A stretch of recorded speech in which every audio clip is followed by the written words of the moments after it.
Hey guys, welcome back.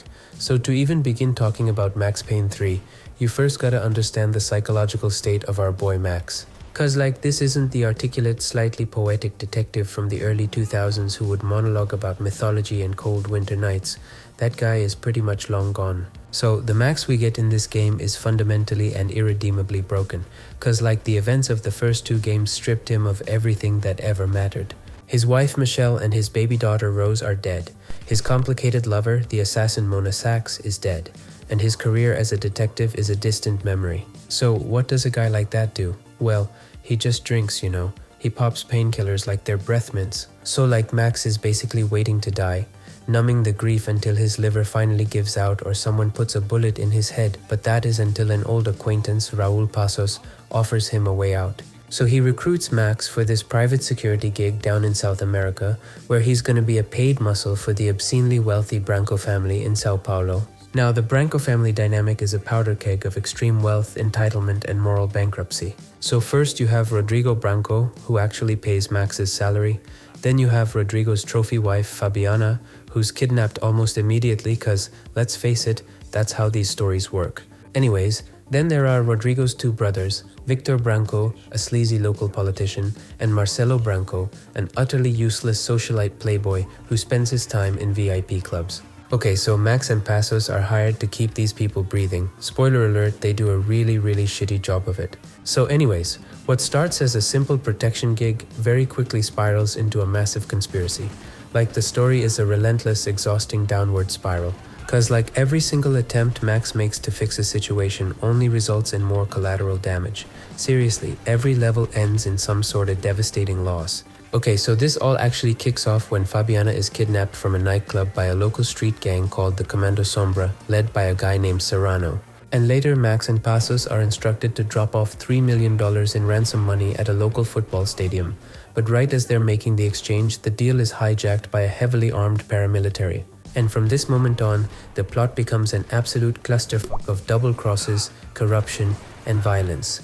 You get dragged through a narrative that absolutely refuses to offer a clean victory. So Max eventually figures out that his supposed buddy, Raul Pasos, actually recruited him specifically to be the drunken American fall guy for a massive money laundering and organ harvesting operation. It turns out the Branco brothers, specifically the politician Victor, actually orchestrated everything.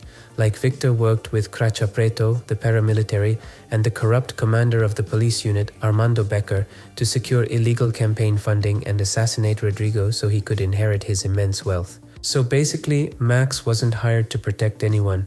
He was hired because he was a washed-up alcoholic gringo with a reputation for leaving a trail of bodies, making him the perfect scapegoat. Also, the game doesn't shy away from the brutal, ugly realities of its setting, and you're constantly reminded that Max is a complete outsider. He literally doesn't understand the language of the people he's killing by the hundreds, cause there's a really apparent dissonance where the favela locals view Max as just another dumb American bringing violence into their homes, while Max views his crusade as a righteous quest for vengeance. And it gets super messy ethically, and the game leans into this discomfort pretty hard. And holy shit, the violence here is staggering, and the game goes to some incredibly dark places. Max fights tooth and nail, bleeding for every inch of ground, to save Fabiana even though Rodrigo is dead, only to arrive just in time to see her get executed with a bullet to the head by Serrano. Later, in another gruesome turn of events, Marcelo is captured again. So you find him but arrive exactly a second too late, and he watches helplessly as they trap Marcelo inside a stack of car tires and burn him alive. It's a brutal reminder of a game without any redemptive victory at the end. Jesus.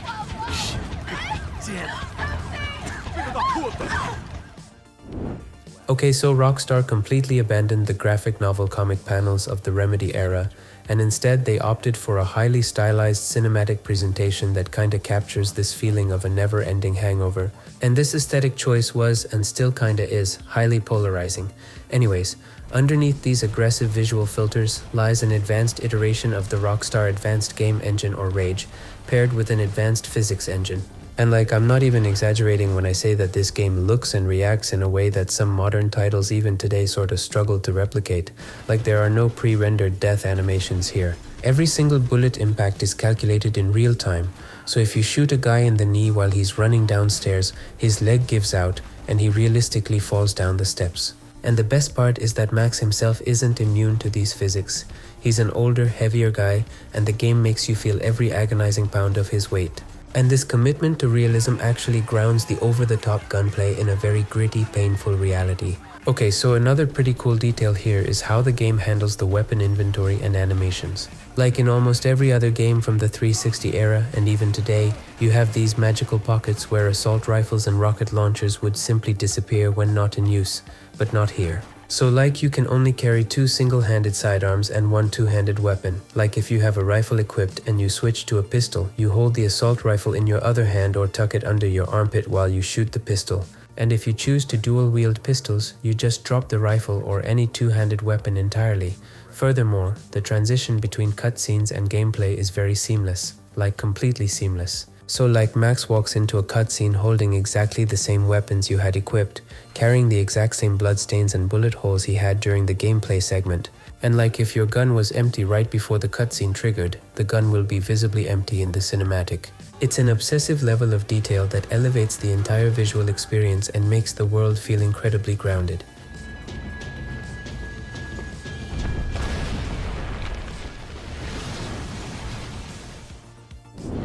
Okay, so at its core, Max Payne 3 is a third-person cover shooter, but let me be clear, if you try to play this strictly as a cover shooter, you're gonna have a bad time. Like the game punishes you if you hide behind a single cover for too long, and the enemy AI is surprisingly good and kinda aggressive, like they will constantly flank you and push your position relentlessly.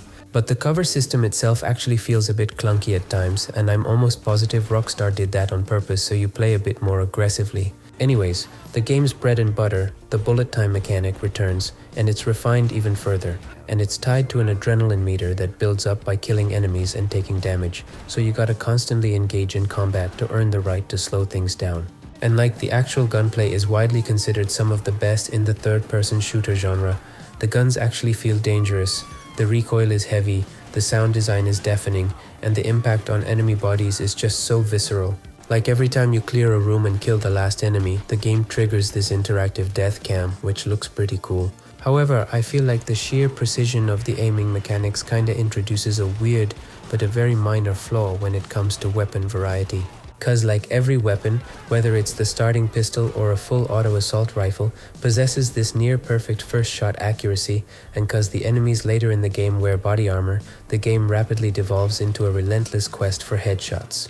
Cause like the most efficient tactic is always a single bullet to the head, and cause of this, the weapon variety sometimes feels functionally identical. You might as well run around with your starting pistol, cause like a headshot is a headshot. And don't even bother with the shotguns cause I feel like their use is highly situational at best, since you're almost always better off engaging at mid to long range. Anyways, moving on, I gotta talk about this profound dissonance between Max's capabilities in gameplay versus his staggering incompetence in cutscenes. So during gameplay, you're basically an unstoppable unit. Like you can pull off some crazy stunts like this one, while effortlessly doing a dozen headshots into moving targets. You can mow down literally hundreds of highly trained paramilitary soldiers without breaking a sweat. But then the second a cutscene triggers, Max's IQ drops by like 50 points or something. Like he will routinely kick open a door, enter a room with zero plan, yell, "Put the guns down," at a group of armed thugs, and immediately get disarmed by a single goon sneaking up behind him. But like I'm not saying this is a negative point or anything, like you're ambushed or forced to surrender in situations that you could have easily resolved with your bullet time mechanic. But like I believe this jarring disconnect is here to remind you that no matter how skillfully you play, the narrative demands that Max remain a perpetual victim of circumstance. Okay, so given the sheer mechanical brilliance of the combat, you would logically assume that the game has infinite replayability. I mean, the gunplay is pretty addictive. But jumping back into the campaign today exposes the game's greatest flaw, at least for me, the unskippable cutscenes. So like Rockstar was incredibly proud of the fact that the game has no loading screens, seamlessly transitioning from cinematics into gameplay. But that was a technological sleight of hand. Cause like the cutscenes literally are the loading screens. And cause the game was built for PlayStation 3 and Xbox 360, it uses these cinematic sequences to load stuff in the background. So this means that when on a second, third or 50th playthrough, you're like forced to watch Max slowly drink a glass of whiskey with absolutely no way to press a skip button. And for a game that relies so heavily on momentum and arcade-style shooting, bringing the pace to a dead, screeching halt every 5 minutes is kinda agonizing. It severely lowers the desire to replay the story mode, forcing you to try the arcade modes, which kinda suck.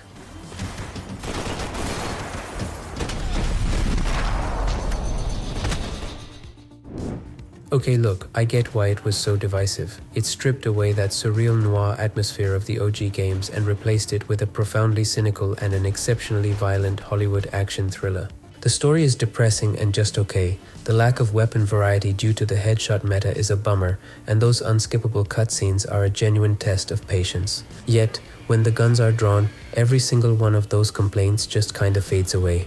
It's a game about a man hitting rock bottom, and the gameplay forces you to survive that descent. So if you can stomach the flaws, the journey to Sao Paulo is still worth it. Anyways, thanks for watching guys, and I'll catch you all in the next one.